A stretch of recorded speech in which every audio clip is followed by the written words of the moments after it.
I'm Fred Stabinsky. I'm the owner and general manager of Fix Coffee Plus Bikes. We're in the heart of Little Portugal at 80 Gladstone Avenue.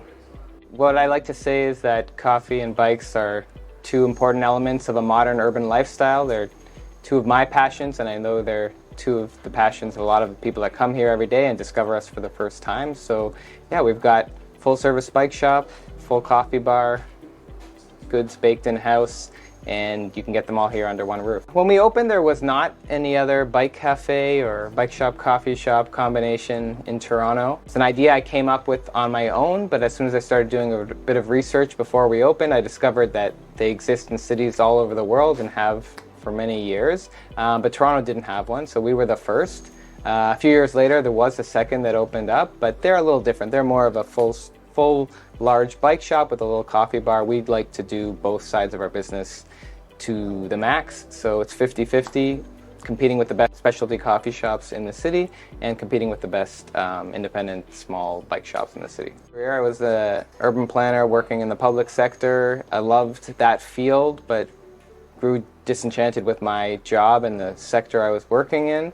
And I had this pipe dream in the back of my mind for many years, probably at least 5 years before I actually dove in. And I was on parental leave and just enjoying life with my young daughter and imminent approach of my return to work. And I decided, no, I don't want to go back to that life. I want to just dive in and try and make this a reality and put everything into it that I had. And so yeah, I was being off of work and just realizing what I wanted to do with my life. For sure, every year, Toronto's getting more and more bike-friendly, both with what you see on the street and with the number of cyclists riding, because there is definitely strength in numbers. So I'd say, yeah, we are getting way more bike-friendly. I think the market and demand for independent specialty coffee shops has grown.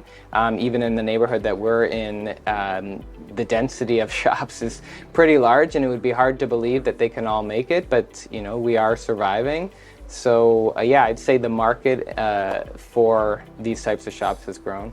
We've been open for over 5 years. Our shop is evolving all the time in terms of what we offer, how we do things, who we hire. And I think we're getting better and better at ensuring a consistent customer experience for everyone. One of the things I've learned is that while it's good as a business owner to focus on containing costs and keeping track of expenses, your efforts are better spent on trying to grow sales and revenue.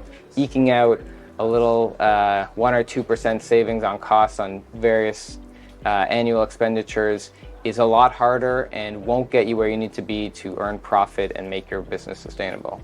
Well, I'm in a bit of a fortunate situation in that I had significant savings and assets that I could borrow against, so financing did come a little bit easier to me. I'm still impacted by interest rates just like any other borrower, but we've, we had significant startup costs that we borrowed against, but on an annual basis we haven't had to draw too much more. Well, we are definitely, the biggest news is that we're going to open a second location, which means that we're taking everything we learned from the last 5 years and how to make this business successful and replicating it, which I know as an entrepreneur is how you start to generate more income.